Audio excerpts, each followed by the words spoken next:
Buenas tardes a todas, a todos en Salvador de Bahía. No sé si por ahí hay alguien en Bogotá, que también tenemos un pequeño nodo de Hilar ahí, en la Ciudad de México o en otros lugares de México. Muchas gracias por acá, por acompañarnos en esta sesión. Ya casi llevamos un año, creo que estaba contando, son 11, 12 sesiones de este ciclo de conferencias de Hilar.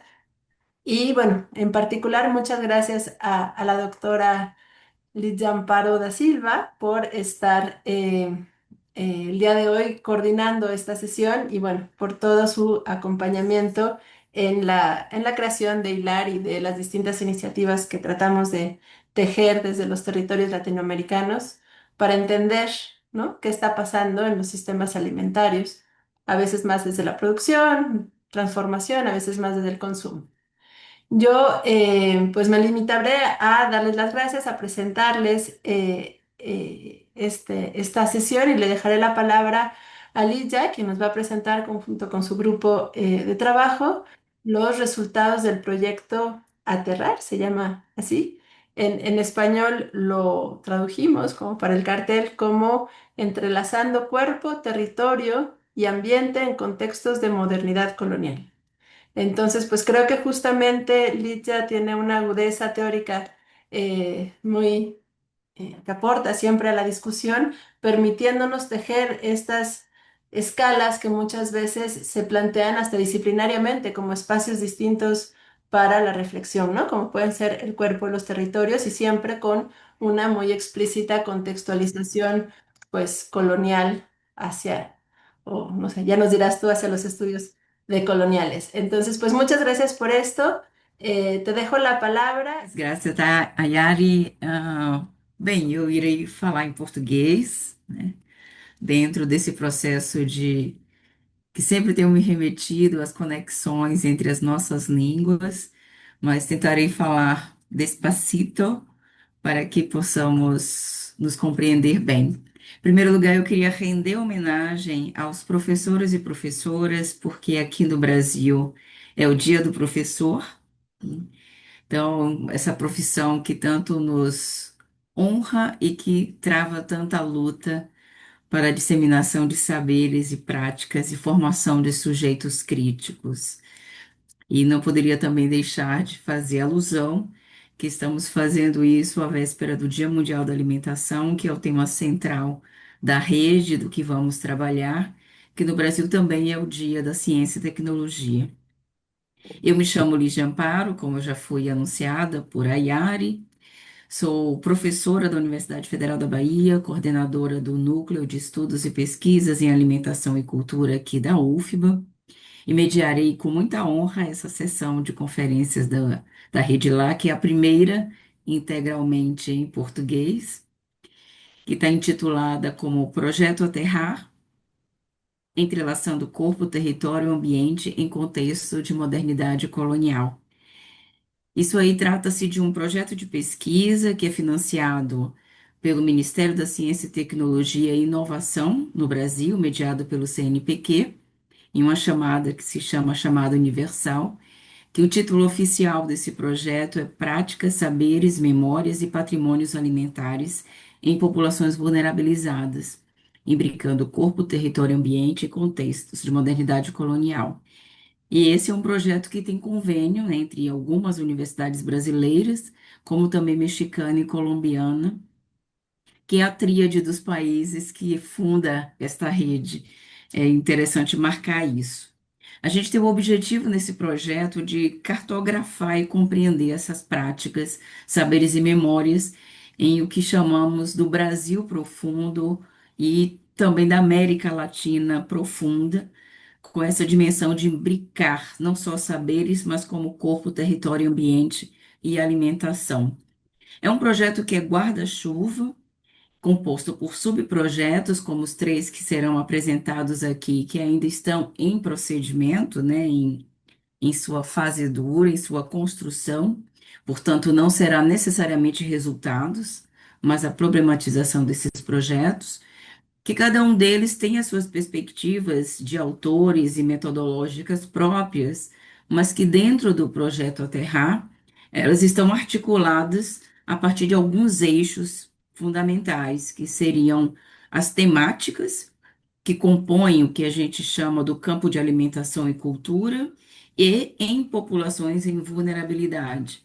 Significa o que eu havia dito, né? Do Brasil profundo, que é o que esse projeto se dedica, mas ela também tem um outro eixo, que é o desafio dos referenciais epistemológicos e ontológicos, poderia dizer assim, onde busca por perspectivas interdisciplinares, transnacionais, interseccionais, plurepistêmicas e também tem uma inspiração em perspectivas decoloniais, partindo do território. E aí a gente tem essa ideia de aliar profundamente a ciência ao debate público, não ofertando respostas para o mundo, mas conhecimento que seja capaz de ser articulada na produção coletiva da ação coletiva, que tanto desejamos para a resolução dos problemas, né?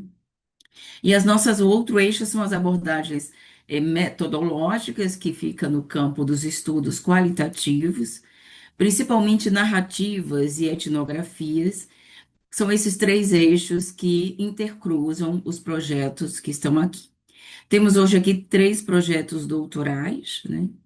Que eles vão aí considerando os múltiplos desafios que se relacionam, que a ideia não é só demarcar e cartografar as zonas de opressão, mas também de resistência dos povos, né? E estudam esses fenômenos em diferentes ordens. Nós temos aqui, apresento a vocês, o João Rigaud, que é doutorando do programa de pós-graduação em Ciências Sociais daqui da nossa universidade, que apresentará o trabalho dele, que ele intitula como Por uma Antropologia da Fome, Etnografias em Contextos de Sofrimento e Precarização Social. Em seguida, teremos a apresentação de Luísa Guimarães, que também é doutoranda do Programa de Alimentos, Nutrição e Saúde, na linha de Alimentação e Cultura, daqui da UFBA, que apresentará também o seu projeto doutoral, que são Redes do Saudável e do Sustentável, em duas feiras livres agroecológicas, Encontro entre Mundos, Brasília e Salvador. Para, por fim, termos também a apresentação de Mariana, também doutoranda do mesmo programa, Alimentos, Nutrição e Saúde, da nossa universidade, com o seu projeto Das Águas à Mesa e da Mesa às Águas, Dinâmicas da Pesca Artesanal em Salvador, Bahia, no contexto do sistema agroalimentar urbano. Eu agradeço também ao grupo, que todos são integrantes do NEPAC, e eu de imediato passo a palavra para João Rigaud fazer a sua apresentação, mais ou menos combinamos 20 minutos, no máximo 25, para que possamos ter um tempo adequado para o debate.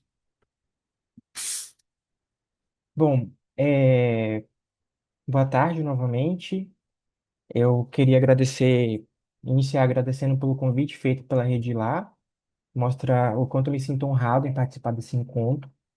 E nos últimos tempos eu tenho pensado muito no quão difícil é pesquisar sobre fome e tenho me questionado em como descrever uma dor que está se localizando no corpo do outro, ou então, ou melhor, né, como descrever eticamente uma dor que se localiza no corpo do outro.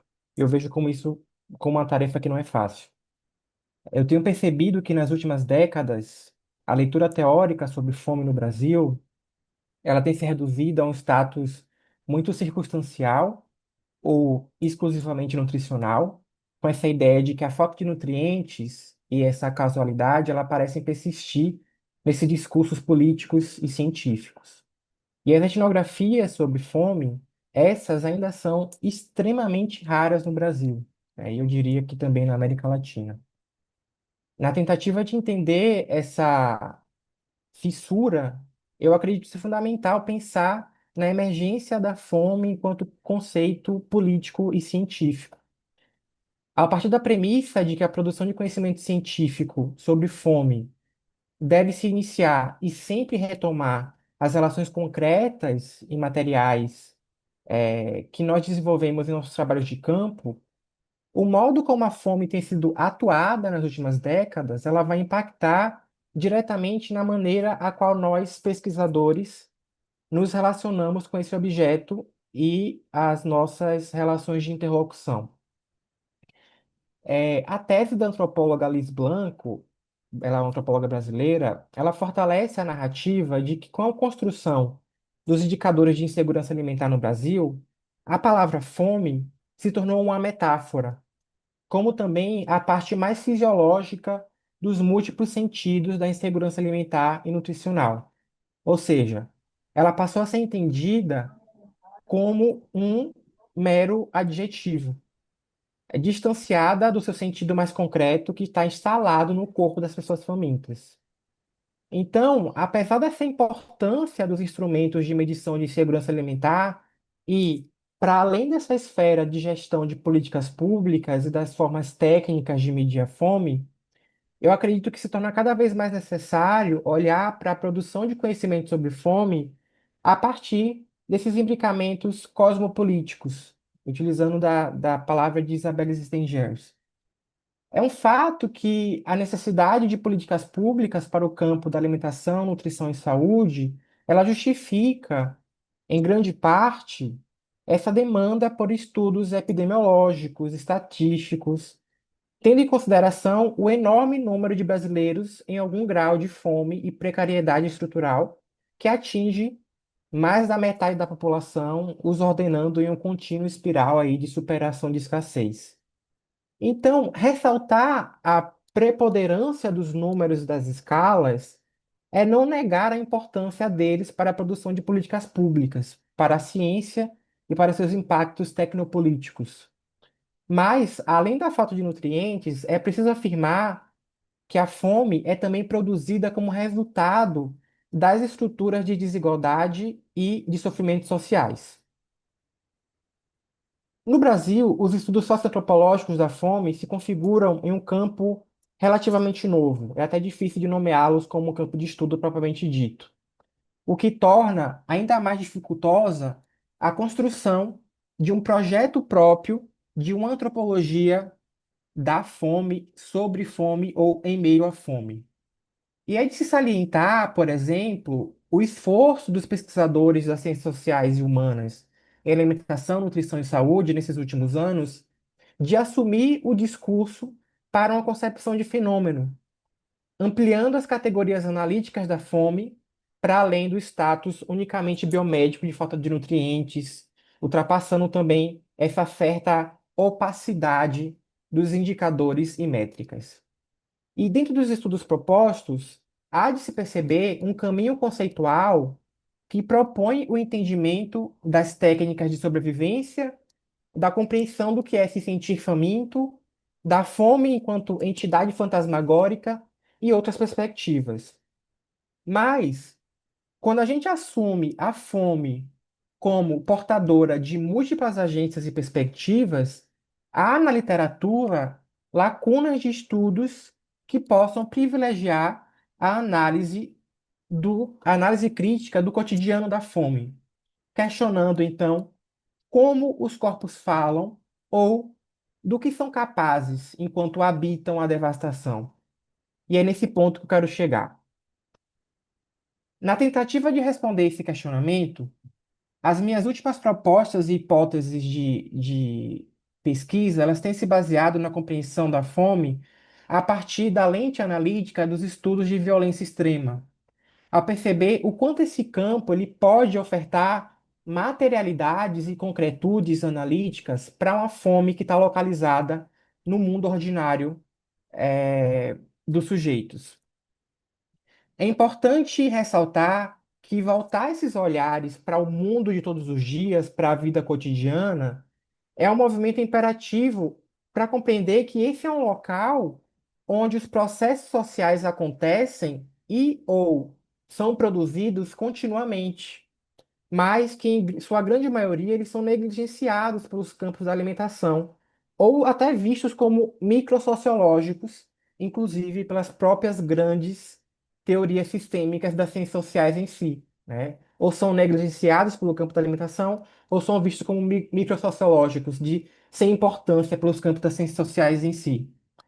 Mas quando a gente sai dessa esfera dos indicadores, Na maioria das vezes, a fome ela é lida puramente como um espetáculo abominável ou uma condição reduzida a tudo aquilo que falta na vida dos sujeitos famintos.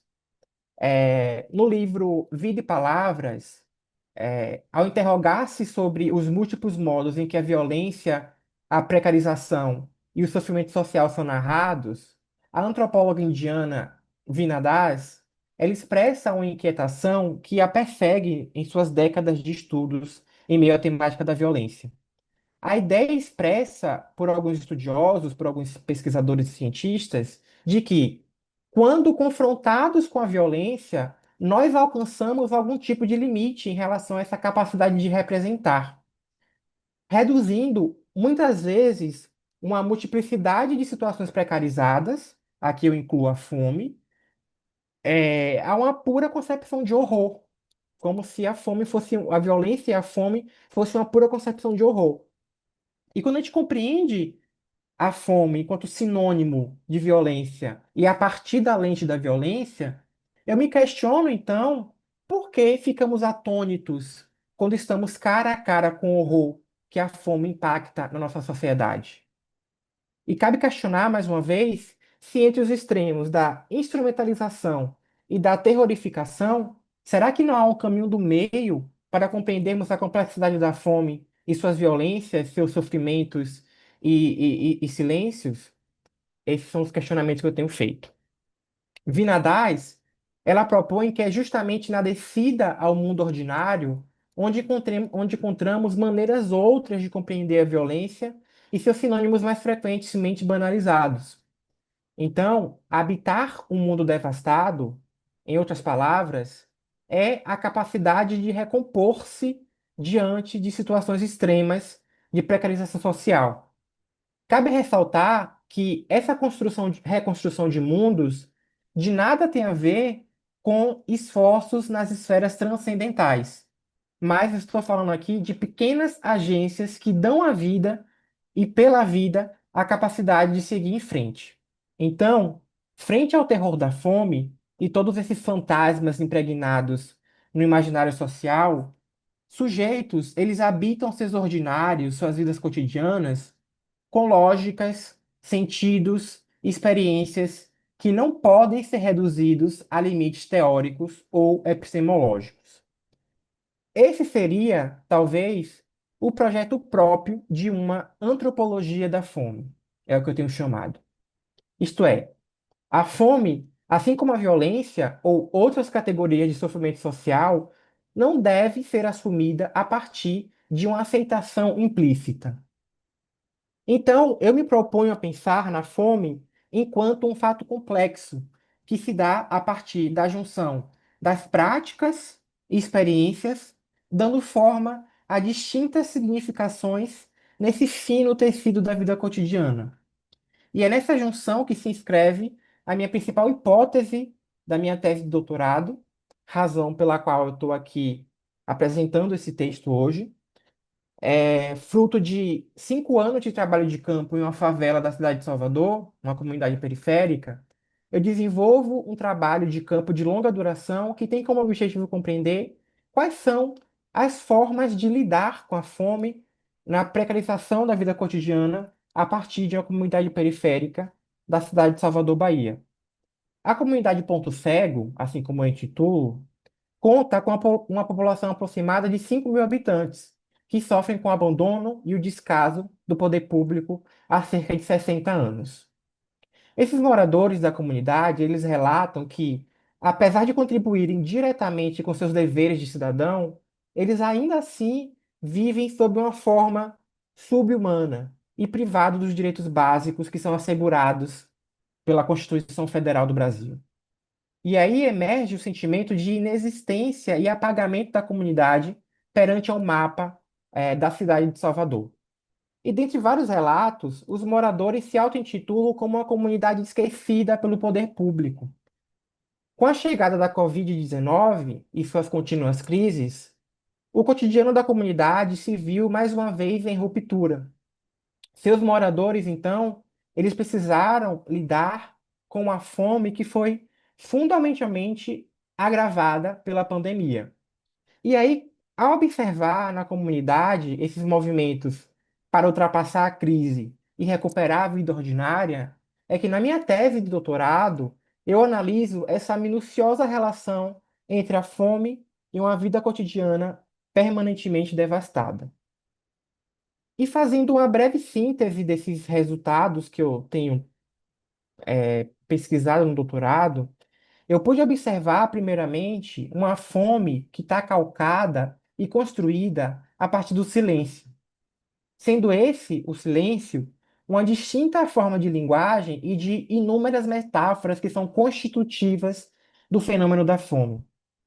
Eu apresento também pistas sobre a fome e sua relação direta com a loucura, por meio da ética ordinária de cuidado vivida por uma família que está em situação de precariedade. Já no caso das crianças gêmeas que foram abandonadas pela mãe biológica e que logo em seguida construíram uma nova família, eu traço um caminho para mostrar que a fome, ela tem a cara de uma mulher negra, pobre e periférica. E ao me questionar, é, eu me questionei o que os corpos fazem enquanto habitam a fome, e a partir disso eu pude me deparar com distintas técnicas de sobrevivência que são construídas a partir do e em meio ao mundo ordinário, como a sopa de sobras de aparas, os contornamentos e as virações entre vizinhanças e parentescos, e a solidariedade como uma dádiva horizontal.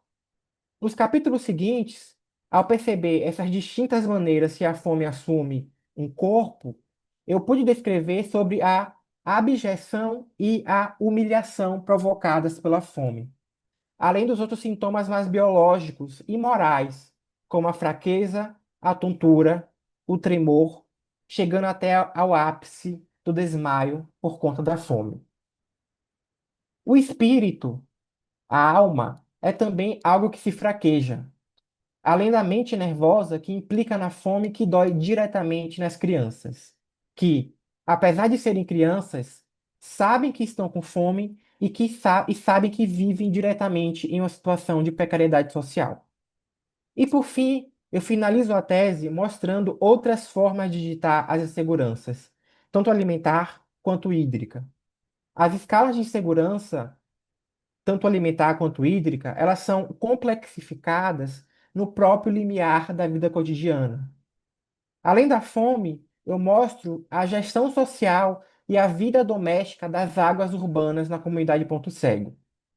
E o que mais me surpreende é que, no final de tudo isso, todo o trabalho doméstico de contornamento e viração acaba sendo intitulado pelas minhas interlocutoras como nada demais, ou como mais um dos mais diversos desafios que são impostos na ordinariedade da vida cotidiana. Então, habitar um mundo devastado, tomando emprestadas as palavras de Vinadás, é o mesmo que reconhecer, ou talvez assumir, essa presença da fome como um ente constitutivo da própria existência. Um ente que, por fim, adquire uma forma de vida. Aqui eu falo de viver uma vida e rotinas precárias, com o constante medo de não saber o que e como se comerá amanhã, pensando também nos efeitos e nas consequências que isso implica na maneira que os sujeitos vivem suas relações, constroem suas vidas e produzem seus cotidianos. Na minha leitura, a partir da precariedade, as margens entre fome, sofrimento social e violência são turvas, incertas e também sinônimas, a partir de um cotidiano permanentemente devastado. Assim, a fome e sua intrínseca relação com a violência, com o Estado, com a pobreza urbana e com o corpo, está o tempo todo gerando novas epistemes e maneiras de ser e estar no mundo. Aqui eu destaco práticas de criatividade, de solidariedade, de individualismo e de aflição, considerando o mundo da vida cotidiana como gerador de significados que vão além da mera sensação fisiológica de fome. Para concluir, eu falo que a fome não está além da vida. Ela é, antes, uma forma de vida.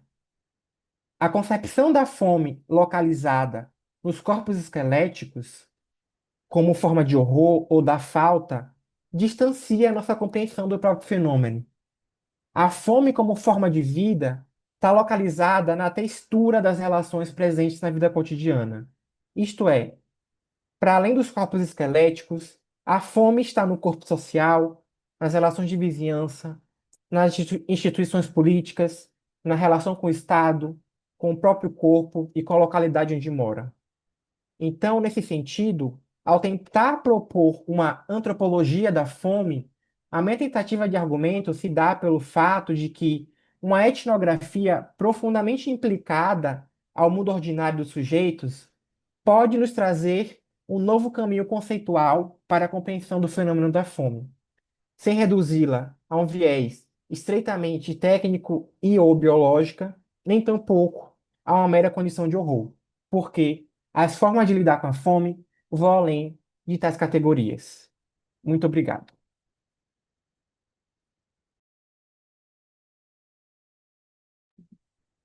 Obrigada, João, pela tua apresentação e a sua disciplina em relação ao tempo. E eu de imediato passo a palavra para a Luísa fazer a sua apresentação. Boa tarde. Eu vou compartilhar uma pequena apresentação. Então, boa tarde a todas e todos. É uma alegria imensa estar aqui, encontrar João, Mariana também, ter a oportunidade de escutar. Fiquei um pouco atrapalhada com a apresentação do João. Gostei muito desse trabalho, João. Espero depois poder trocar mais com você. Mas meu nome é Luísa Cavalcante, eu sou doutoranda do programa de pós-graduação em Alimentos, Nutrição e Saúde da UFBA, como a professora Lígia já havia comentado. Parte também do Núcleo de Estudos e Pesquisas em Alimentação e Cultura, coordenado pela professora Lígia Amparo.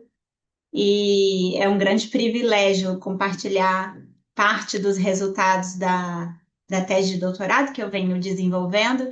E aí, assistir a apresentação do João agora me fez me dar conta do estágio em que eu estou no desenvolvimento da tese, que é nesse enfrentamento com a produção de campo, né? Entendendo e organizando os dados. E aí, eu acho que a minha apresentação hoje vai revelar esse estágio de onde eu me encontro agora.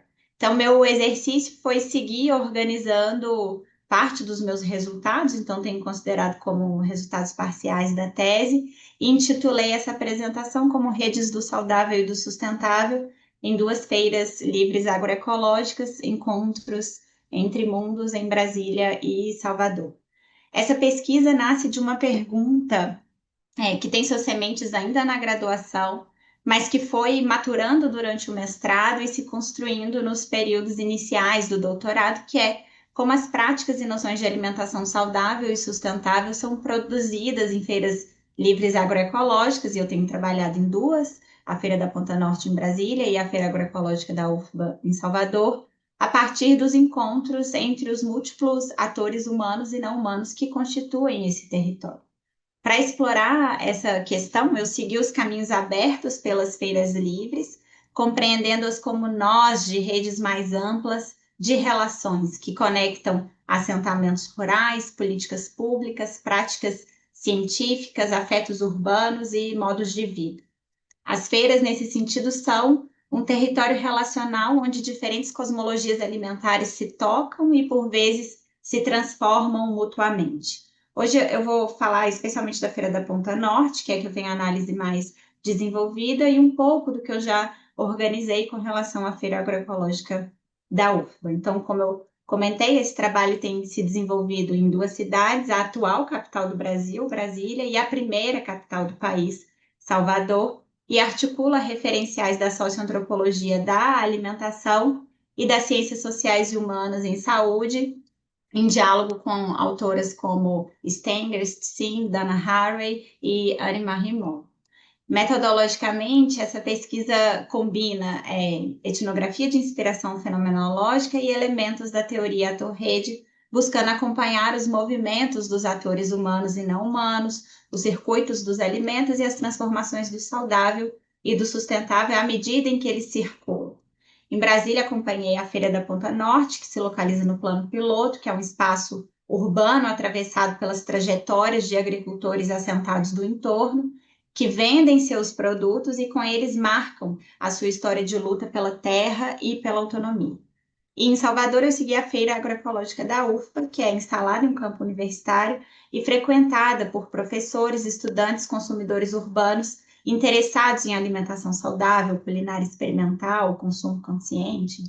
Então, as feiras, embora estejam em contextos muito distintos, elas não são o objeto em si, mas portas de entrada para compreender como se tecem as redes que produzem as práticas e noções da alimentação saudável e sustentável. Antes de apresentar parte desses resultados, né, eu considero importante situar o contexto brasileiro. As feiras agroecológicas no Brasil emergem como parte de um projeto político mais amplo, vinculado às lutas por soberania alimentar, reforma agrária e sustentabilidade. Elas ressignificam as relações entre campo e cidade, desafiando tanto modos hegemônicos de produção e consumo, quanto as noções de saúde, alimentação saudável e sustentabilidade. E mais que espaço de comercialização, essas feiras aproximam campo e cidade física e simbolicamente, levando produtos, saberes e disputas que questionam as hierarquias entre esses territórios, vinculadas a políticas como a Política Nacional de Segurança Alimentar e Nutricional e a Política Nacional de Agroecologia e Produção Orgânica, e também a Conferência Nacional, a quinta Conferência em especial, Nacional de Segurança Alimentar e Nutricional. Elas consolidam a agroecologia como prática e horizonte político, reafirmando o ideal da comida de verdade, aquela que não mata nem por veneno, nem por conflito. Então, o eixo central do meu trabalho tem sido pensar o saudável como essa categoria em disputa entre uma visão biomédica, mais centrada na composição dos alimentos, e uma concepção relacional que envolve cuidado com a terra, justiça nas relações de produção e respeito à diversidade e aos ciclos naturais. A minha análise tem se construído a partir dos encontros com pessoas, diferentes atores, são agricultores, consumidores, feirantes, nutricionistas, entre outros, que encarnam modos particulares de compreender o alimento e habitar a feira. As feiras, né? O percurso inicia com Joyce e Wagner, um casal assentado que me apresenta a Feira da Ponta Norte, segue com a Armina, que é a presidente da feira, então com Luiz, um consumidor assíduo e articulador da Feira da Ponta Norte, e Fernanda, nutricionista que encontra na agroecologia outro sentido para sua profissão. Em Salvador, a narrativa se amplia com Edith, que articula culinária e cosmopolíticas do sabor, e mais adiante com Índio e Rosa, cujas histórias ainda estão em elaboração e análise. Eu começo com a história de Joyce e Wagner porque foi através deles que eu conheci de fato a Feira da Ponta Norte. Eles migraram do Maranhão para o Distrito Federal, forçados pela degradação ambiental e pelo avanço do agronegócio. A família de Joyce, ligada há gerações à terra, transmitia seus saberes agrícolas de modo intergeracional. Viemos em busca de um sonho de vida melhor, ela me disse, um sonho que é atravessado pela necessidade de permanecer na terra, ainda que em outro lugar. O Wagner nasceu na roça enquanto sua mãe colhia arroz sob o sol forte. Um nascimento que de alguma forma o inscreve simbólica e materialmente em um território. Como lembra Marisol de la Cadena, os territórios de existência são essas teias de relações entre humanos e não humanos, nas quais o pertencimento se produz mutuamente. Ainda assim, o deslocamento se impôs como necessidade, e se a saída do Maranhão foi compulsória, a chegada ao assentamento agroecológico no Distrito Federal expressa uma tentativa de reinscrição territorial, não apenas pela busca de melhores condições de vida, mas como reposicionamento ontológico da condição de expulsos a sujeitos de uma nova territorialidade. Esse assentamento, então, é um campo de disputa sobre o que significa viver na terra em tempos de avanço do agronegócio. Ali, antigas identidades se transformam e novos pertencimentos são forjados, então é como um devir agricultor, no sentido de Deleuze, em que os sujeitos se refazem em meio a novos arranjos humanos e não humanos. Quando esse casal chegou à terra, ela estava dura e silenciosa, marcada pelo monocultivo do eucalipto. Aos poucos, com cuidado, observação, surgiram os primeiros sinais de vida, pequenas frutas do cerrado, brotos nativos. Como disse Wagner uma vez, a terra voltou a respirar. Esse processo de regeneração é também uma escuta, uma relação não extrativista que reconhece as potências ainda vivas nas paisagens exauridas, né? A frutinha que brota anuncia não só a volta da fertilidade, mas a retomada de uma convivência possível. Para Joyce Wagner, trabalhar a terra é, de alguma forma, conviver com ela, um exercício ético e ontológico de atenção e reciprocidade. A cosmopolítica da agrofloresta é, assim, uma experiência vivida, plantar, esperar, observar e se deixar afetar. Né? Escutar a terra, como propõe Ingold, é produzir um mundo comum, um aprendizado multiespécie. E aí a agrofloresta não é só um sistema produtivo, mas se constitui como um modo de vida. Esse modo de vida encontra continuidade na feira, que acontece semanalmente em Brasília, reunindo produtores assentados, consumidores urbanos, ativistas e coletivos ligados à agroecologia. Para o casal, a feira representa a continuidade da luta vivida no assentamento, onde os frutos do trabalho ganham visibilidade e significado político. A participação na feira surge como desdobramento da sua trajetória de enraizamento e transformação, marcando a ampliação das relações que sustentam o modo de vida agroecológico que eles vêm construindo. Desse modo, não é apenas o alimento que chega à cidade, mas também histórias, pactos e alianças tecidos no chão do assentamento. Assim, a Ponta Norte se configura como um território político de articulação entre campo e cidade, onde a prática agroecológica encontra ressonância em formas urbanas de busca por alimentação saudável, justiça ambiental e economia solidária. Por isso, a feira é mais que um ponto de venda, é um lugar de tradução entre mundos, né? Ali o que Joyce e Wagner cultivam com cuidado se transforma em gesto político e partilha.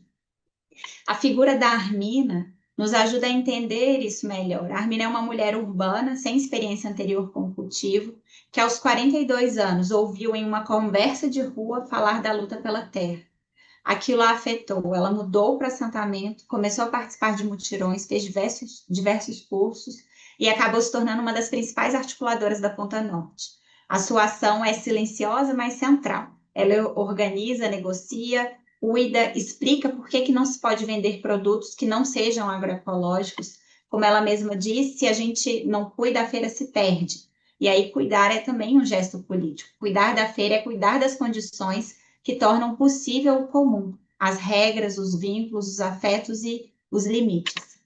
Mas a feira não é um espaço homogêneo, pacífico, né? Desde a sua criação, ela se sustenta em meio a essas tensões. Então, como preservar uma proposta agroecológica coletiva e politicamente engajada diante das pressões do consumo urbano, das expectativas mercantis e das disputas internas?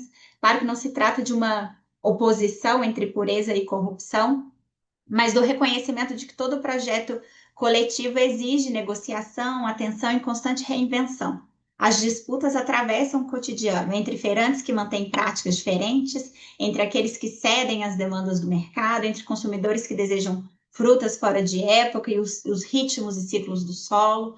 Há também fricções entre a estética e a linguagem da agroecologia e a experiência popular, o que produz tensões, mas também novas possibilidades de encontro.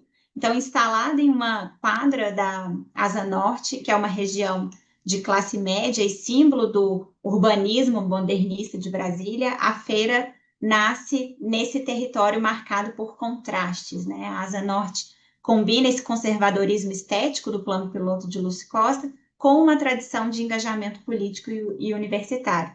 E nesse ambiente paradoxal emergiu o desejo de criar uma feira com viés político, fruto de uma aliança entre moradores da região e assentados da reforma agrária em um momento de retração das políticas públicas e avanço de projetos conservadores.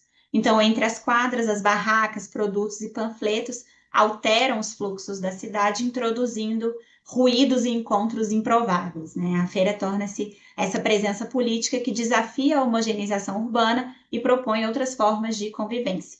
É nesse chão de fricções e alianças que surge o Luiz, que aprofunda o olhar sobre os sentidos do alimento, da cidade e da política.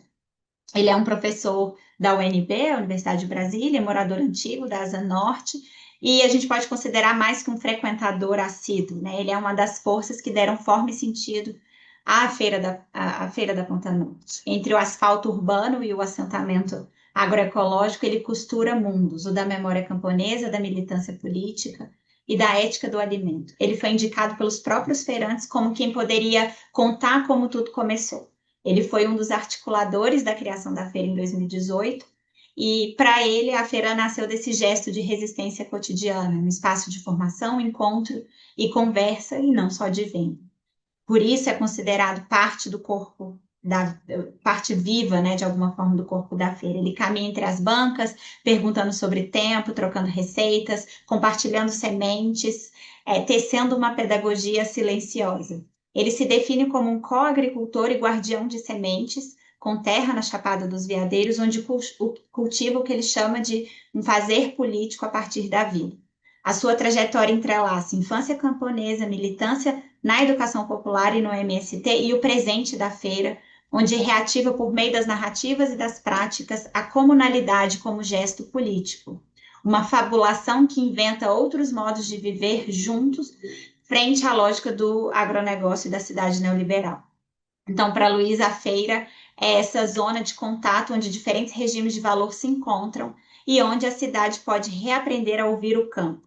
O seu conhecimento sobre alimento, sobre alimentação, é encarnado e situado, mais sensorial e ético do que técnico. Ele reconhece o veneno da semente pela cor arroxeada, valoriza o alimento vivo e afirma que o saudável nasce do respeito aos ciclos da terra. Esse saber interessado confronta a padronização do agronegócio e a estetização da alimentação urbana. O Luiz cultiva uma ecologia da percepção. O cerrado, diz ele, desperta os sentidos, enquanto a cidade os embota sob o concreto e os ruídos. O corpo, nesse horizonte, torna-se um território de insurgência perceptiva, onde sentir é também um ato político. O alimento saudável para ele é aquele que devolve a capacidade de distinguir, de se vincular e de cuidar. Sua recusa aos refrigerantes embutidos e sementes tratadas não é só uma escolha individual, né? É resistência ética ao envenenamento dos corpos e dos territórios. Se em Luiz, então, a feira se manifesta como território onde percepção e política se entrelaçam, na história de Fernanda ela surge como um espaço de virada, capaz de deslocar vocações e reconfigurar trajetórias. Ela é nutricionista formada pela Universidade de Brasília e conta que a sua formação se concentrava no depois do prato, nas calorias, nos protocolos, nas dietas, e foi no último semestre, ao conhecer os agricultores assentados, que algo se moveu. A visita a uma área de produção agroecológica, era um solo em recuperação após anos de monocultivo, instaurou esse momento liminar, a passagem de um olhar técnico para uma escuta encarnada. Ali a Fernanda descobriu o antes do prato, os gestos, as lutas, os territórios que tornam o alimento possível. O encontro produziu um duplo deslocamento cognitivo, ao expor os limites do saber acadêmico e a desvalorização do conhecimento do campo. Ela menciona que o que aprendeu na universidade não faz sentido se ela não conhece a plantação, se ela não sabe plantar. E também ético e afetivo ao substituir uma postura prescritiva pela disposição de fechar a boca e escutar. A partir daí, a atuação da Fernanda passou a se orientar menos por técnicas e mais por relações. Essa inversão do fluxo técnico exigiu uma diplomacia das práticas, reconhecendo que o conhecimento sobre alimentação se fabrica nas relações, não nos consultórios. A experiência também revelou fricções internas à própria agroecologia. A Fernanda se deparou com agricultores que vendiam produtos orgânicos, mas consumiam industrializados em casa. Lembrando que saúde não é só escolha, mas atravessado por condições materiais e desigualdades estruturais. Na feira, o saudável aparece como campo de disputa, resistência camponesa frente ao veneno e exigência estética urbana centrada na performance do corpo.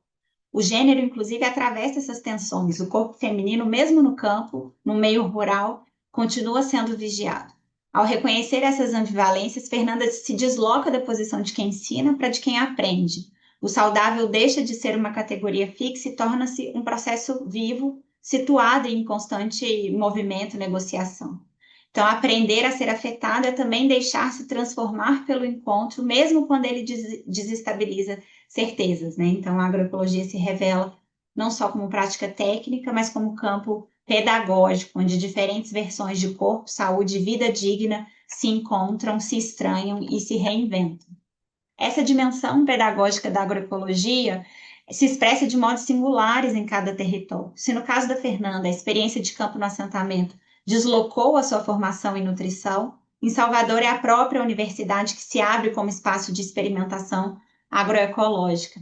A feira da UFBA, instalada semanalmente no campus de Ondina, tornou-se esse ponto de encontro entre agricultores, estudantes, professores e consumidores urbanos. Ali, a pedagogia do saudável se atualiza em formas concretas, no corpo a corpo das compras, nas rodas de conversa, na invenção de receitas e nos múltiplos modos de traduzir a agroecologia em comida.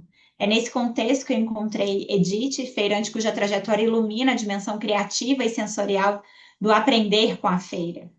Edith encarna a vertente urbana e inventiva da agroecologia. Sua presença nasce de um processo de reinvenção pessoal. Ela é formada em logística e gestão de qualidade e foi sua intolerância ao glúten que a levou a transformar a cozinha em espaço de criação e de ofício, assumindo-se como uma inventora incansável. Sua barraca oferece pães, bolos e opções veganas, todas frutos da de experimentações próprias, guiadas mais pela curiosidade do que por receitas.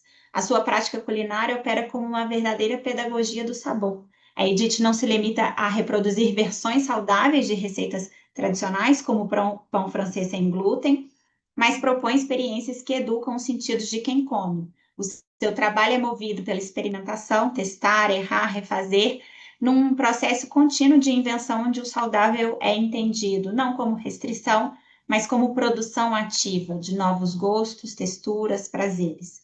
Ao oferecer pratos como waffle de pão de queijo ou quiche de couve-flor com creme de castanha, a Edith desmonta uma ideia de que o saudável é ruim e reverte a noção de que o saudável é ausência, né, de glúten, lactose e açúcar. Em sua cozinha, o saudável se torna uma presença inventiva, uma forma de conhecimento situado que emerge na mistura, na intuição e no diálogo com o outro. Então, ao introduzir novos ingredientes, como geleias regionais, a Edith desafia também convenções gastronômicas e fronteiras sociais, participando de uma disputa ontológica sobre o que é comida de verdade, prazerosa e ética. A sua prática articula gosto, técnica e cuidado, de modo a reconfigurar o próprio campo do sensível, ensinando que comer pode ser um ato de criação compartilhada. Então, com a Edith, eu tenho trabalhado essa dimensão da Feira da Agroecológica, como Feira Agroecológica da UFBA, como um território de invenção culinária e aprendizagem sensorial, onde fazer mundo implica também compor sabores, afetos e ética em um mesmo gesto. Bom, a professora Lígia comentou que esses são resultados ainda em análise e a etnografia ainda está em curso.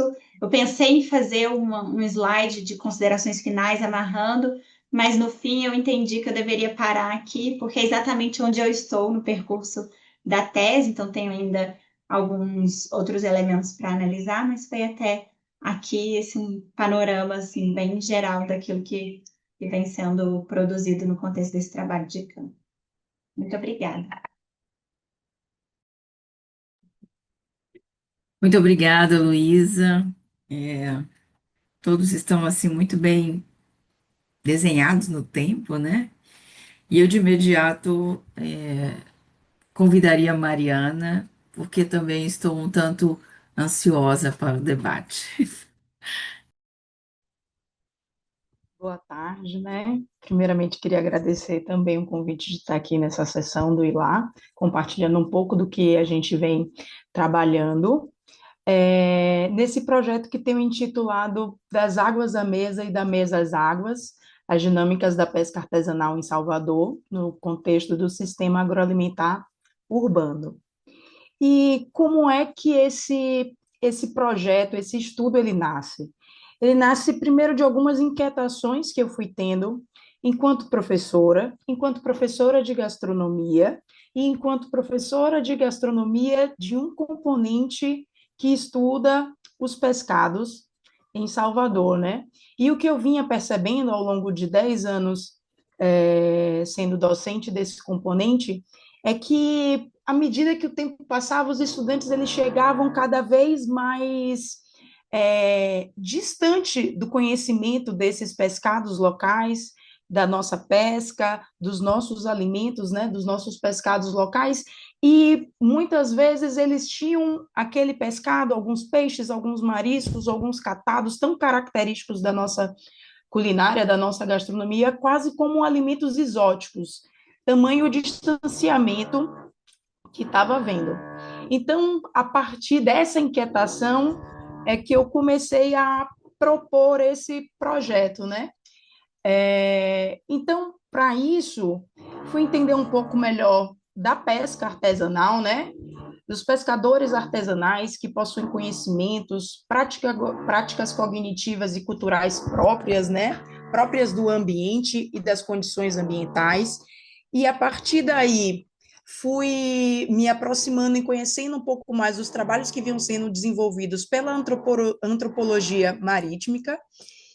E dentro desse estudo e dessa aproximação com a antropologia marítmica, vem justamente o conceito de maritimidade, que é entendido por Diegues, que é um autor brasileiro que muito tem estudado sobre pesca artesanal, como justamente o conjunto dessas práticas, sejam elas econômicas, sociais, simbólicas, resultantes justamente da interação humana com o espaço particular de desenvolvimento dessas práticas, que é um espaço diferente do continente, que não pode ser reduzido apenas como espaço das águas, porque toda essa cultura ela se situa não só na água, mas onde os apetrechos são desenvolvidos, onde você tem os tratamentos, os processamentos, então todo esse ambiente onde são produzidas essas práticas é entendido esse conjunto, né, essa cultura como maritimidade.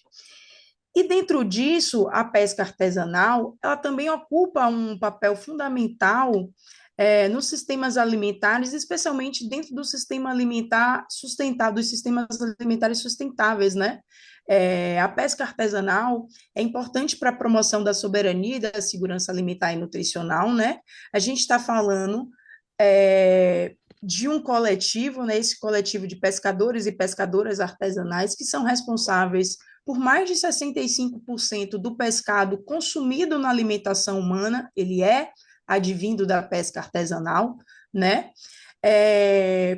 Então, é um fator importante para o desenvolvimento sustentável, tanto que está presente na Agenda 2030 da FAO, né, nos Objetivos de Desenvolvimento Sustentável, então está presente transversalmente em diversos objetivos, mas tem o objetivo 14, que é relacionado à vida na água, onde traz metas específicas para a valorização da pesca artesanal, entendendo essa pesca artesanal como importante na promoção desses sistemas alimentares sustentáveis.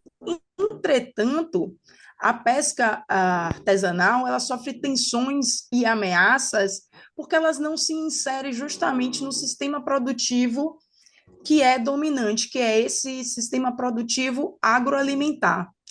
Adentrando um pouco no contexto local, né, do Brasil e depois Bahia, Salvador, o Brasil ele já foi considerado o país com maior potencial para o desenvolvimento da pesca, justamente pela sua extensão costeira, né? Mas é um setor negligenciado, especialmente no olhar e incentivo à pesca artesanal. A gente passou por um período de desmontes da estrutura governamental, então existia o Ministério da Pesca, ele foi desmontado em todo esse caos político que o Brasil enfrentou e vem enfrentando, né? Isso na grande ausência também de políticas específicas para a pesca artesanal, na produção de dados, então é um objeto difícil de trabalhar por esse aspecto também, pela ausência de produções de dados que a gente possa fazer comparativos de produção, comparativos de consumo. Então, tem todo esse tensionamento e esse cenário complexo. Em relação à Bahia, a Bahia ela é é o estado, né, o quarto maior produtor de pescado, e essa produção é quase exclusivamente também advinda da pesca artesanal. O litoral baiano, né, possui inúmeras comunidades pesqueiras tradicionais, e a gente tem a Baía de Todos os Santos, que é a maior baía do Brasil, a segunda maior baía do mundo, que traz todo esse potencial para pesca, né? Então, a atividade pesqueira, ela tem importância tanto para a oferta de alimentos com significativo apelo nutricional, né? Para a geração de renda, para a contribuição e para a manutenção da cultura associada e ao consumo de pescados. Na Bahia, a gente tem a tradição do pescado na cozinha baiana, né?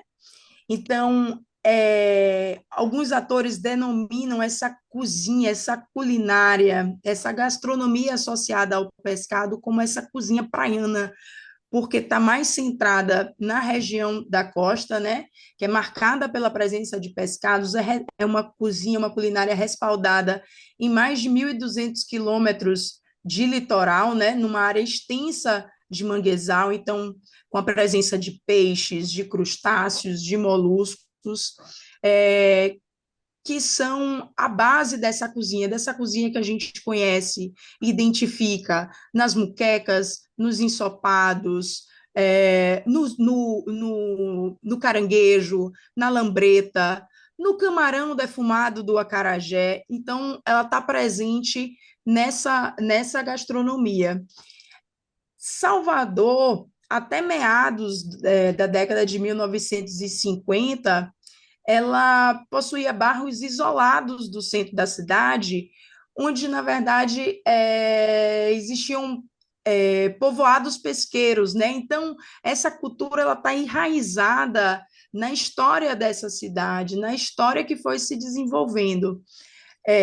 Bairros muito conhecidos aqui em Salvador, como Itapajipe e Rio Vermelho, que até então eram mais próximos do centro, mas que mesmo assim mantinham essa característica praiana e tinham a pesca como uma atividade muito marcante.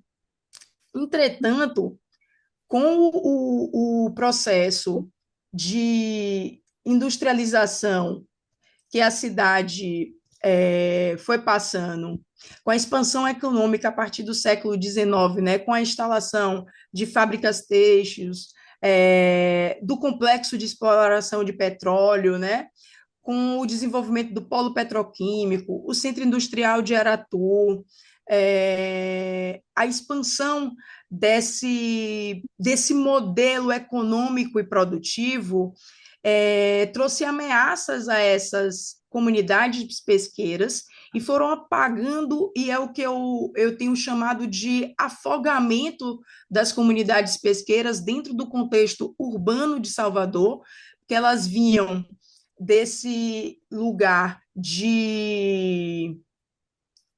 o lugar quase preservado da sua existência antes desse processo, mas com a expansão econômica, por esse modelo de expansão, elas têm sido afogadas, né? Consequentemente, também todo o patrimônio ambiental da cidade, com os seus recursos, os seus manguezais, as suas áreas as suas áreas pesqueiras, né, que também têm sofrido bastante impacto. Então, esse é o cenário que a gente tem para o desenvolvimento desse estudo. Partindo para um cenário dos campos de pesquisa, né, como é que eles têm trabalhado com a pesca artesanal. Então, porque quando a gente fala de pesca artesanal, a gente tem diversas possibilidades de um olhar, e esse olhar interdisciplinar é uma alternativa, a gente tem entendido como uma alternativa para ampliação da compreensão desse grupo dentro dos sistemas alimentares, né? A antropologia marítima, até então, ela não tinha se aproximado tanto do contexto das comunidades pesqueiras como produtoras de alimentos, né? O pescado, até então, na maioria das vezes, ele era visto como produto da prática do pescador, mas sem compreender a agência que esse pescado também tem na própria comunidade e no desenvolvimento de suas práticas. O campo da alimentação e da nutrição, né, tem se centrado muito nos trabalhos envolvendo mais os aspectos nutricionais desses pescados, as análises das questões higiênico-sanitárias da produção e comercialização desses alimentos, né? Então, para esses estudos, o pescado está em primeiro plano, mas ele tem um papel estático também, né? A gente, nas, é, nas leituras, né, tem percebido uma ausência de rebatimentos mais amplos na agência também que esses pescados exercem sobre os sistemas alimentares. E a antropologia da alimentação, o contexto da antropologia da alimentação dentro desse objeto, né, tem se centrado mais em relações alimentares no contexto das comunidades pesqueiras, não extrapolando esse ambiente e observando muito os rebatimentos que aquela comunidade tem para outros sistemas, né, e para outras comunidades. Então, a gente tem entendido que a interseção entre esses campos permite deslocar a ênfase do alimento como produto final para o alimento como um processo, como relação e como prática situada. Essa mudança de perspectiva, ela vai ser crucial para analisar como a pesca artesanal, ela vai reverberar do mar à mesa e da mesa ao mar, como uma prática viva que conecta meio ambiente, cultura, política e nutrição. Então, é dentro desse contexto que o objetivo do trabalho que a gente tem produzido é justamente compreender, dentro desse cenário que é tão complexo, né, compreender como se desenvolvem as dinâmicas da pesca artesanal em Salvador. Dessa Salvador que não é mais a Salvador de outrora, das comunidades isoladas, das reservas pesqueiras, né? Então, é compreender como se desenvolvem as dinâmicas da pesca artesanal no contexto desse sistema agroalimentar urbano, né?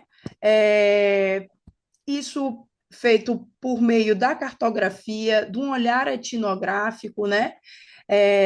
Então, a gente tem cartografado as práticas, os circuitos da pesca artesanal, com foco nas dinâmicas de produção, de circulação e de comercialização dos pescados, descrevidos os locais, os sujeitos, os pescados, as dinâmicas nas práticas de produção e de comercialização, compreendendo também as contingências, as constrições, né, e as estratégias de resistência e de adaptação dos pescadores e das pescadoras artesanais nessas práticas de produção e comercialização, refletido sobre a contribuição da pesca artesanal para a soberania e promoção da segurança alimentar e nutricional nesse contexto urbano local, e tentando contextualizar a influência e os desdobramentos da pesca artesanal na gastronomia local,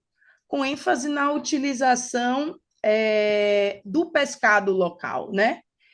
Porque, por mais que ali a gente tenha falado dessa cozinha, dessa culinária baiana, marcada pela muqueca, pela presença dos peixes, dos catados, dos mariscos, né? O que a gente tem observado muito em campo, e aí já trazendo uns indicativos um pouco dos resultados que a gente vem trabalhando, é o afastamento desse pescado local. Então, esse trabalho a gente se centrou em pegar alguns pontos de comercialização de pescados, tentando trazer pontos de uma ponta a outra de Salvador, né? Tentando, de alguma forma, mapear tanto áreas como Itapuã, como o lado oposto dessa península de Salvador, né, como o Porto da Sardinha, que fica situado no subúrbio ferroviário de Salvador. Então, você tem contextos muito distintos, né? Você tem justamente essas nuances, esses conflitos, esses tensionamentos entre é, a modernidade e a tradição, as práticas ancestrais e novas lógicas de mercado, né? Então, a gente tem tentado compreender como é que a comunidade pesqueira, os pescadores e as pescadoras, elas têm resistido diante desses contextos. E aí tem um caso interessante, que é o caso da pititinga em Itapuã, por exemplo. Pititinga é é, um peixe pequenininho que é muito apreciado na cozinha, nessa cozinha praiana de Salvador, como um aperitivo, ela é servida frita, empanada, então ela está presente nos bares, nos botecos de Salvador, nos restaurantes, né? Mas essa pititinga, que quando você chega na praia de Itapuã, ela não tem esse nome, ela tem o nome de isca, porque ali ela não é alimento, ali ela é o meio para o desenvolvimento da pesca feita em alto mar. Então, ela é a isca utilizada por aqueles pescadores. Então, sem a presença da pititinga, da isca, não tem pesca. Mas, ao mesmo tempo, ela é esse alimento apreciado especialmente no verão, e há o conflito dentro da comunidade pesqueira. Se essa pititinga, se essa isca vai ser vendida para a isca, ou se ela vai ser vendida para os bares e restaurantes como um insumo para essa outra lógica de mercado. Então, são esses tensionamentos que a gente tem observado. A gente tem visto muito o efeito da violência afetando essas comunidades pesqueiras, porque hoje os pescadores urbanos eles já não estão mais próximos, eles já não moram próximo à praia, eles moram muitas vezes em bairros mais distantes. Então, esse deslocamento dessas práticas que acontecem durante a madrugada, dentro desse contexto urbano, de uma ascensão de conflitos dentro desse território urbano, né, tem sido dificultado. Então, eles têm bolado estratégias dentro da coletividade para se sentirem mais seguros em transitarem por essas ruas, né, e chegarem até o local de praia, né? A invisibilidade. Então, hoje a gente tem em Salvador, poucas pessoas sabem onde a gente encontra o pescado local, o pescado fresco, né? Então, as comunidades pesqueiras, elas estão invisibilizadas. E há um contraste também muito marcante entre a fartura da pesca e a miséria, né? Que é muito presente, especialmente no contexto do Porto da Sardinha. A gente está falando de um local onde tem um fluxo de comercialização de 10 toneladas dia de sardinha. Então, é um local onde tem uma fartura de alimento imensa, mas, ao mesmo tempo, é um local tão precarizado, e eu estou falando de uma viela que desemboca num espaço, numa faixa de água, e que a gente tem esse volume de produção de alimentos, mas num cenário muito complexo, de um entendimento muito complexo, e é nisso que a gente tem trabalhado. E, por fim, o outro campo é o mercado popular de água de Meninos, que é um local muito tradicional do comércio de alimentos de Salvador. Ele nasce de uma feira muito tradicional em que trazia muitos alimentos do recôncavo baiano para abastecer a cidade, mas que hoje ele está centrado num comércio de pescados que são de fora. Então, majoritariamente, o pescado local não tem acesso a esse espaço.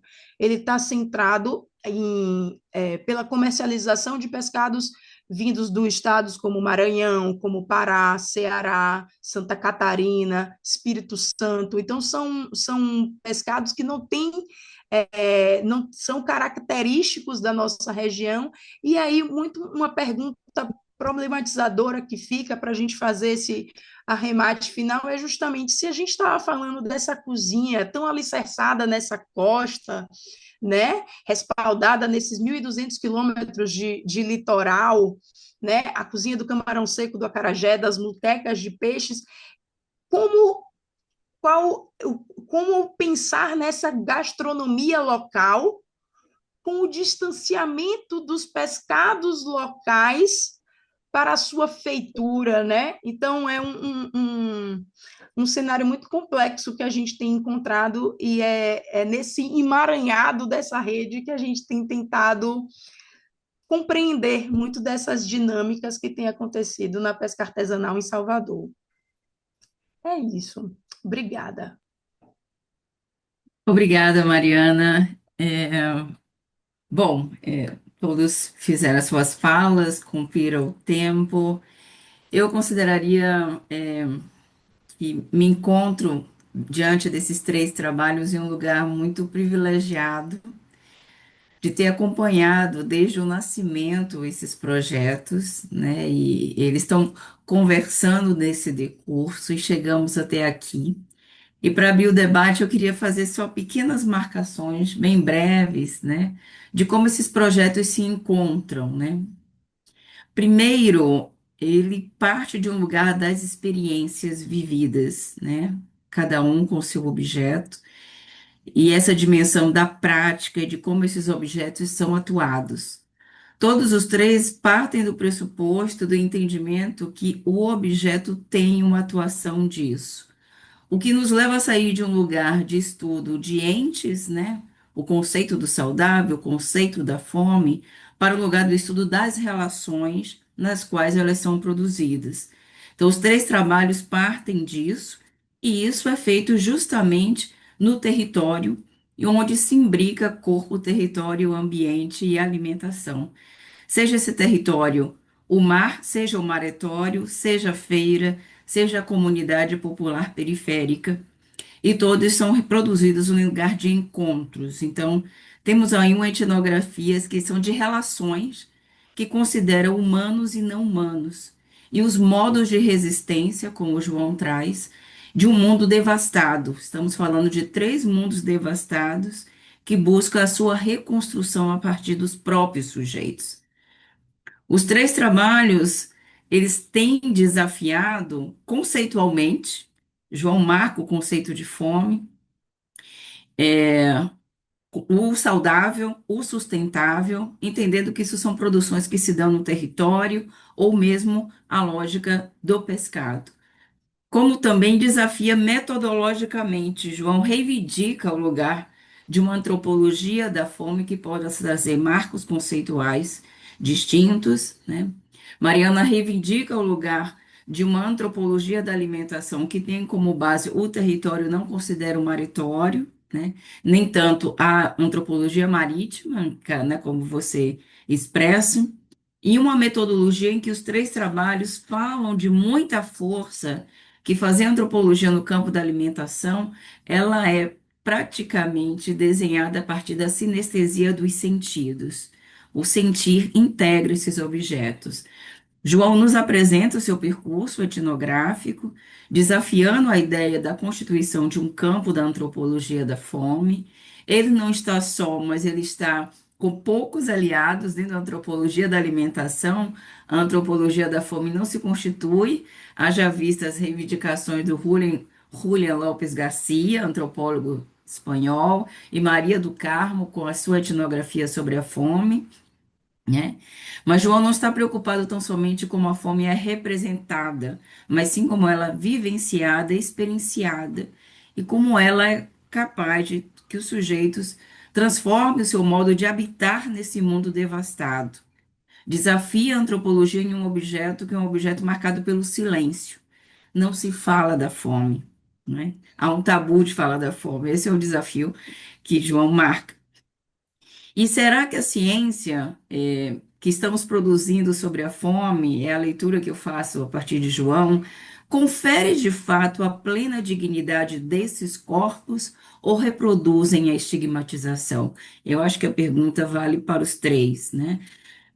A Luísa nos traz como o saudável e o sustentável não são entidades conceituais puras, mas elas são produzidas num espaço de encontro, um lugar de encruzilhada entre o mundo rural e o mundo urbano, que constitui as feiras agroecológicas.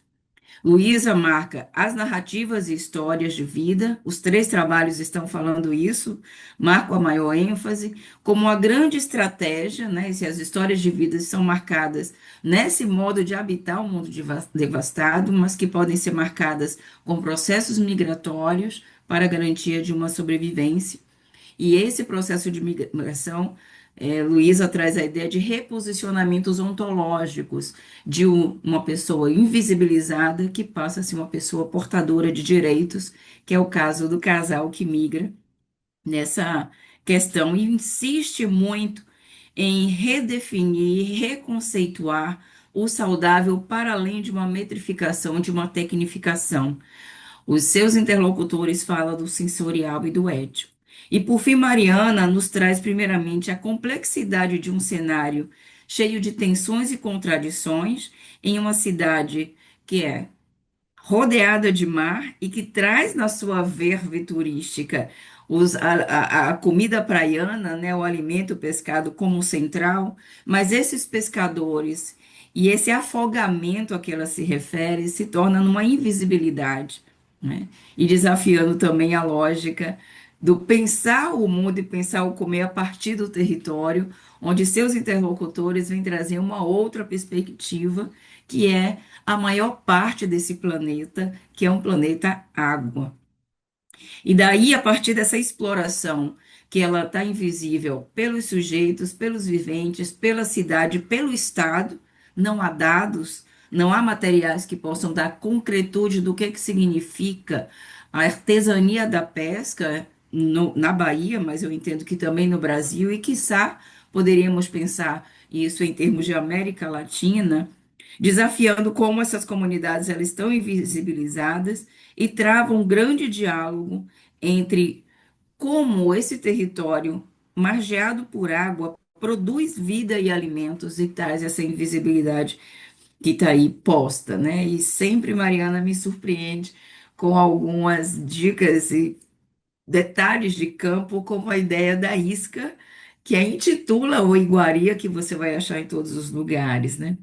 Enfim, foi o que eu pude comentar e sintetizar um pouco, tentando fazer essas interconexões dos três trabalhos. E eu ainda antecipo, o Aterrar tem mais, pelo menos mais dois projetos de doutorado que estão em curso, iniciando, e tem de doutorado, e possivelmente um terceiro de doutorado, e duas de mestrado, né?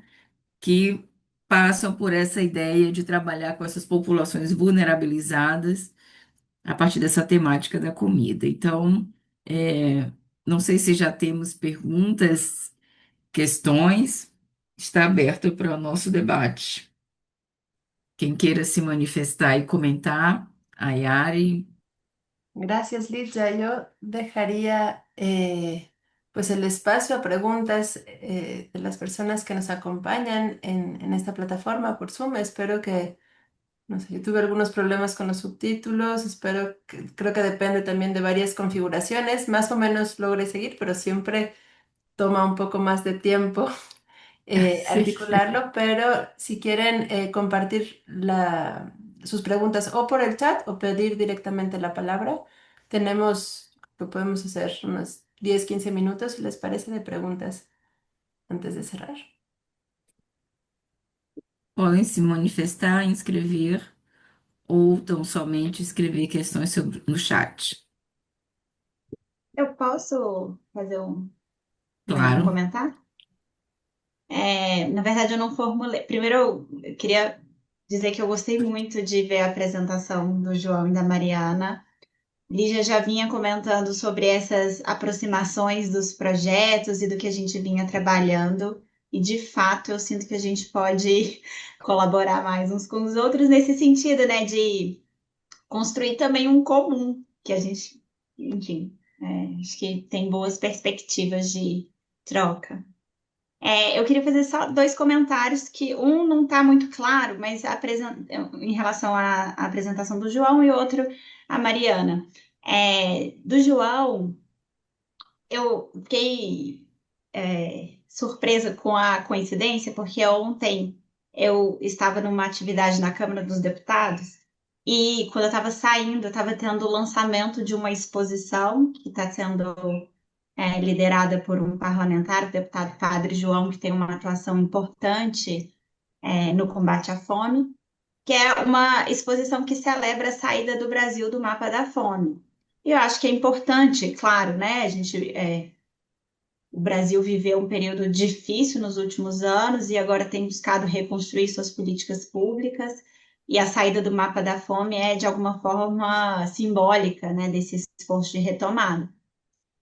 Mas eu fiquei pensando na descrição do trabalho do João, de como é que esse trabalho dialoga com esse momento em que a gente vive, né? De um lado, celebrar um processo de reconstrução, reconhecer aquilo que foi, que se avançou, que foi possível reorganizar, ao mesmo tempo trazer à tona essa dimensão da fome que não está nos indicadores mensuráveis, mas tem a ver com essa experiência que acho que se soma a esse apagamento, né? Então, o seu trabalho está nesse contexto também. Fiquei pensando sobre isso.